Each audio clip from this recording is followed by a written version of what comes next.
నమస్తే. మహబూబ్‌నగర్ జిల్లా కాంగ్రెస్ పార్టీ అధ్యక్షునిగా నియామకమైన తర్వాత స్థానిక ఎన్నికలు, అదేవిధంగా కార్పొరేషన్ ఎన్నికలు తనదంటూ జిల్లా అధ్యక్షునిగా తనకంటూ ఒక ప్రత్యేక స్థానాన్ని సంపాదించుకోవాల్సిన పరిస్థితి ఏర్పడింది. ఎందుకనంటే స్థానిక ఎన్నికల్లో కాంగ్రెస్ పార్టీకి సంబంధించిన అభ్యర్థులు ఎక్కువ స్థానాలు గెలవగా మహబూబ్‌నగర్ కార్పొరేషన్ సంబంధించి కూడా అధిక స్థానాలు కైవసం చేసుకొని ఈరోజు కార్పొరేషన్ మేయర్‌గా, అదేవిధంగా డిప్యూటీ మేయర్గా కూడా కాంగ్రెస్ పార్టీకే దక్కిందని చెప్పుకోవచ్చు. ఎట్లా అనిపిస్తుంది మీరు వచ్చిన తర్వాత ఈ స్థానిక ఎన్నికలు కావచ్చు, corporation mayor and deputy mayor Congress party కైవసం చేసుకుంది? చాలా సంతోషంగా ఉంది. ఇలా మా నాయకుడు రేవంత్ రెడ్డి గారి నాయకత్వంలో ఇలా మొత్తం తెలంగాణ రాష్ట్రంలో సర్పంచ్ ఎన్నికలు కానీ, ఇలా మున్సిపాలిటీ ఎన్నికల్లో కానీ మేమంతా కూడా ఘన విజయం సాధించడం నిజంగా కూడా సంతోషంగా ఉంది. ఇలా ఏదైతే రాహుల్ గాంధీ గారు ఏదైతే నినాదం తీసుకొని మొత్తం భారతదేశంలో చెప్తున్నారో జిస్కి జిత్తి ఆబాది ఉస్కి హిస్సేదారి అని, ఆ నినాదాన్ని మేము ఇలా తెలంగాణ పూర్తి స్థాయిలో అమలు చేస్తున్నందుకు నిజంగా కూడా సంతోషంగా ఉంది. ఎందుకు ఈరోజు మనం చూస్తున్నాం ఈ కాంగ్రెస్ పార్టీ గత వారం ఈ కార్పొరేషన్కి సంబంధించిన ఎన్నికలు అయిపోయిన తర్వాత ఒక స్తబ్దతగా ఏర్పడింది. 2 గ్రూపులు 3 గ్రూపులుగా ఏర్పడింది. ఈ క్యాంప్ రాజకీయాలు అయిపోయిన తర్వాత కూడా అసలు ఒకరిని అంటే పలకరింపులు లేవు. ఒక వర్గానికి సంబంధించి ఒకరు మాత్రం మరో వర్గానికి సంబంధించి ఎందుకు ఈ క్యాంప్ రాజకీయాల నుంచి ఎందుకు ఈ విభేదాలు బయటకు వచ్చినాయి? సో ఇవి ఏమి లేవు. కాంగ్రెస్ పార్టీకి అంతా కూడా ఒకటే కుటుంబంలో చిన్న చిన్న కలహాలు ఉండడం మామూలే. ఏదైనా ఉంటే కూడా మేము ఇంట్లో అంతర్గతంగా కూర్చొని మేమంతా కూడా మాట్లాడుకుంటాం కూడా. ఎవరు కూడా బయటికి వచ్చి మాట్లాడడానికి ఎవరికి కూడా అధికారం లేదు. ఏదున్నా కూడా కాంగ్రెస్ పార్టీ పెద్దగా నేను ఇక్కడ జిల్లాకున్నా ఎవరికి ఏం సమస్య ఉన్నా నా దగ్గర చెప్తే దాన్ని పరిష్కారం చేసడానికి నేను పూర్తిగా వారికి మద్దతు చెప్తా.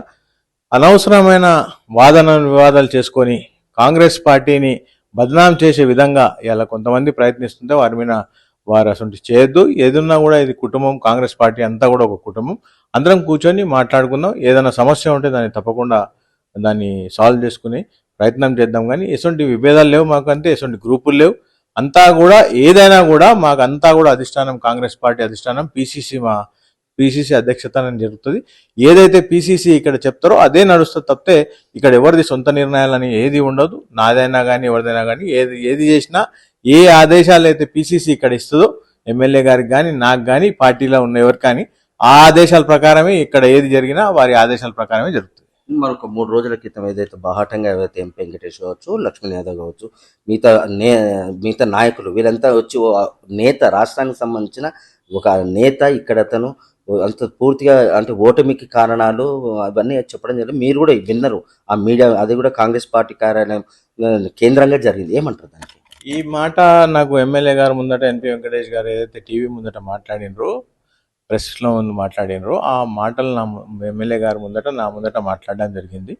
మాట్లాడినప్పుడు నేను చాలా స్పష్టంగా చెప్పినాను, మీకు ఎవరి మీద అనుమానం ఉంటే చాలా స్పష్టంగా దాన్ని ఒక లెటర్ రూపకంగా నాకు ఇవ్వండి, దానిపైన నేను టోటల్గా యాక్షన్ తీసుకుంటాను మీరు అని చెప్పినాను. కానీ ఇంతవరకు నాకు ఎటువంటి లెటర్ రాలేదు. ఏవైతే వాళ్ళు మొన్న ప్రెస్లో చెప్పినరో అవన్నీ దాని మీద కూడా నేను పరిశీలిస్తున్నా. వాళ్ళు ప్రెస్లో చెప్పినవన్నీ కూడా వాళ్ళు అసొంటివి ఏమన్నా ఉంటే కూడా దాన్ని సరి చేస్తా. అసొంటి యాక్షన్ ఎవరైనా చేసినా కూడా వాళ్ళని ఇమీడియట్గా సస్పెండ్ చేస్తా. వాళ్ళ మీద నేను చర్యలు తీసుకుంటా తప్పకుండా. ఇంకొకటి, ఈరోజు ఏదైతే మేయర్ స్థానం ఉందో, ఎందుకంటే జనాలకు చాలా మందికి ఒక అనుమానం ఉంది, మేయర్ స్థానము ఒకరికి అవకాశం వస్తుందని అంతలోనే మరొకరికి వచ్చింది. ఎందుకంటే డిసిసి జిల్లా అధ్యక్షునిగా ఒక సామాజిక వర్గానికి సంబంధించిన ముదిరాజ్ సంబంధించిన వచ్చింది. ఈరోజు మేయర్ కూడా అదే సామాజిక వర్గానికి వచ్చింది. అంతకుముందు చాలా మంది వరకు దానిపైన ఒక అంటే నాకు ప్రతి ఒక్కరికి కావాలనేది ఒక ఆలోచన ఉంటుంది, ఒక ఆశ ఉంటుంది. వాళ్ళకి దక్కలేదు. ఈరోజు వాళ్ళు కొంచెం నర్వస్లో ఉన్నారు. ఏమంటారు ఆ పరిస్థితి? జనరల్గా ప్రతి ఒక్కరు 60 డివిజన్లో పోటీ చేసే కార్పొరేటర్ ఎవరైతే కాంగ్రెస్ పార్టీకి వెళ్ళి గెలిచిందో ప్రతి ఒక్కరికి కూడా కార్పొరేటర్ కావాలని ఒక ఆశ ఉంటుంది. ఇంతకుముందు మా ఆనంద్ గౌడ్ గారు కూడా ఇక్కడ ఎక్స్ మున్సిపల్ చైర్మన్గా బ్రహ్మాండంగా పనిచేసినారు. ప్రతి ఒక్కరు కూడా ఆయనకే మేయర్ వస్తుందని చెప్పి ప్రతి ఒక్కరు కూడా అనుకున్నారు. ఎమ్మెల్యే గారు కూడా ఎన్నో సందర్భాల్లో ఆయనకు మేయర్ ఇస్తా అని చెప్పి కూడా ఆయనకు వాగ్దానం చేసి పార్టీలో వచ్చిన ముందే వాగ్దానం చేసినవన్నీ కూడా కొన్ని వార్తలు ఉన్నాయి. అవి నాకు ఎంతవరకు తెలియదు, వాళ్ళు మనం చెప్పడం తప్పితే. ఏది ఏమైనా కూడా ఆనంద్ గౌడ్ ఆశ పెట్టుకోవడంలో తప్పేం లేదు. ఒక మేయర్గా ఆయన పనిచేసిండు కాబట్టి ఆయన అడిగిండు, దాంట్లో తప్పు లేదు. కానీ ఏది నిర్ణయం తీసుకున్నా కూడా అధిష్టానం ఏది నిర్ణయిస్తే దానికి అందరూ కూడా శిక్ష వహించాలి. డిసిసి అధ్యక్షులుగా అధిష్టానం ఏదైతే నిర్ణయం మేరకు ఇక్కడ మేయర్ ఎంపిక కాబడిందా? ఎందుకంటే చాలా మీకు కూడా తెలుసు ఏంది ఇంకా రాష్ట్ర నేత నుంచి ఎటువంటి ఒత్తిడి వచ్చింది. ఆ ఒత్తిడి తలగకుండా ఎవరికి కావాలనేది వాళ్ళు ఈరోజు మేయర్గా చేయడం జరిగింది. జనరల్గా ఎట్లా ఉంటుందంటే ఒక ఎమ్మెల్యే రూలింగ్ పార్టీ ఎమ్మెల్యే ఉన్నప్పుడు ఒక ఎమ్మెల్యేకి అధికారం ఉంటుంది. మేయర్ ఎవరికి కావాలనేది ఎమ్మెల్యేకు అధికారం ఉంటుంది. ఏదైతే పీసీసీ నుంచి ఆదేశాలు వస్తాయో డిప్యూటీ మేయర్ పీసీసీ నుంచైనా లేకపోతే డీసీసీ నుంచైనా నియామకం జరుగుతుంది. జనరల్గా ప్రొసీజర్ ఎక్కడ మొత్తం రాష్ట్ర వ్యాప్తంగా అట్లనే జరిగింది. ఇక్కడ కూడా అట్లనే జరుగుతాయని చెప్పి ఈ పీసీసీ ప్రకారం వాళ్ళు ఎవరి పేరు పంపించాలో వాళ్ళ పేరు పంపించిండ్రు. కానీ ఇక్కడ కాలేదు. పీసీసీ ఆదేశాలను ఇక్కడ మేము అమలు చేయలేకపోయినాం. దానికి కారణాలు ఏమున్నాయా అని కూడా తర్వాత మేమంతా కూడా దాన్ని క్షుణ్ణంగా పరిశీలిస్తాం. దాన్ని ఏమైనా ఉంటే కారణాలు అంటే ఇక్కడ ఎమ్మెల్యే గారు స్థానికంగా ఉన్నారు, వారు ఇక్కడ పనిచేస్తున్నారు 2 సంవత్సరాల నుంచి. వారు కార్పొరేషన్ తీసుకురావడంలో పెద్ద పాత్ర పోషించారు. వారికి అవగాహన ఉంది. వారు ఏది చేసినా మహబూబ్నగర్ మేలు కోసమే చేస్తారు కాబట్టి వారు ఏది చేసినా కూడా ఇప్పుడు చేసిన పని కూడా మేమంతా కూడా సమర్థిస్తున్నాం. మేమైతే మా దగ్గర అంతర్గత విభేదాలు ఏమి లేవు. ఏది చేసినా ఇప్పుడు ఎమ్మెల్యే గారి ఒక ఎమ్మెల్యేగా ఆయన మేయర్ ఎవరు ఉండాలి అనేది ఆయన నిర్ణయం తీసుకోవడంలో తప్పేం లేదు. సీల్డ్ కవర్లు ఏదైతే రాష్ట్ర అధిష్టానం ఉందో, కాంగ్రెస్ అధిష్టానం ఏదైతే పంపించిందో అది ఇక్కడ అంటే చేయలేకపోయిండు. సీల్డ్ కవర్ అనేది ఇప్పుడు ఇవంతా కూడా పార్టీ అంతర్గత విషయం. ఇవన్నీ కూడా నేను ఇప్పుడు ప్రెస్ ముందట మాట్లాడడం కరెక్ట్ కాదు. సమయం వచ్చినప్పుడు చెప్తాను. సీల్డ్ కవర్లో ఏది ఉండే అనేది. ఏదున్నా కూడా తప్పకుండా ఫ్యూచర్లో ఎటువంటి విభేదాలు లేకుండా ఇప్పుడు ఎమ్మెల్యే గారు ఏదైతే నిర్ణయం తీసుకున్నో ఆ నిర్ణయం ప్రకారం తప్పకుండా అందరం కలిసి పనిచేస్తాం. మరొకసారి పార్టీని బలోపేతం చేస్తాం. రేపు రాబోయే స్థానిక ఎంపీటీసీ జడ్పీటీసీ ఎలక్షన్లో కూడా కలిసి పనిచేస్తాం. అన్ని స్థానాలను గెలుచుకోవడానికి ప్రయత్నం చేస్తాం.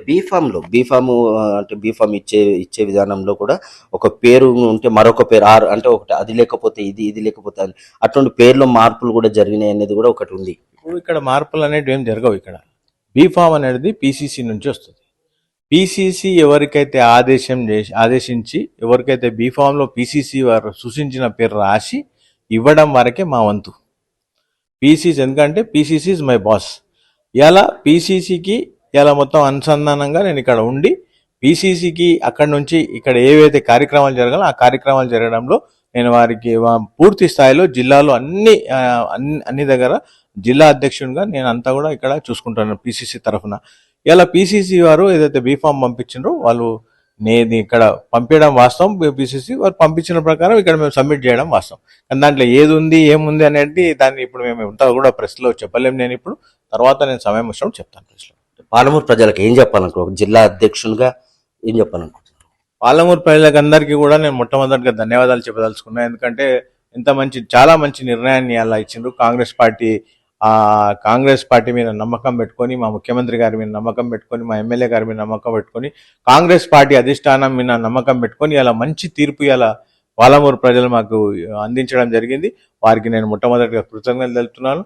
ఇలా మీ అందరి సేవ చేయడానికి మేమంతా కూడా మేయర్ను డిప్యూటీ మేయర్ను ఇలా మీ ముందుకు తీసుకురావడం జరిగింది. వాళ్ళు ఎప్పటికీ కూడా మీ సేవలో వండుకుంటూ మీ ప్రతి ఒక్క ఏవైతే వాగ్దానాలు చేసినో ఆ వాగ్దానాలను నిలబెట్టుకోవడానికి ప్రతి ఒక్క గల్లీలో ఏవైతే మేము వాగ్దానాలు చేసినామో వాగ్దానాలు చేసినవి చేయనివి అన్ని పనులను కూడా మేము పూర్తి చేసి తప్పకుండా మీ ఆశయాలకు మేమంతా కూడా తప్పకుండా మేము కట్టుబడి ఉంటాం.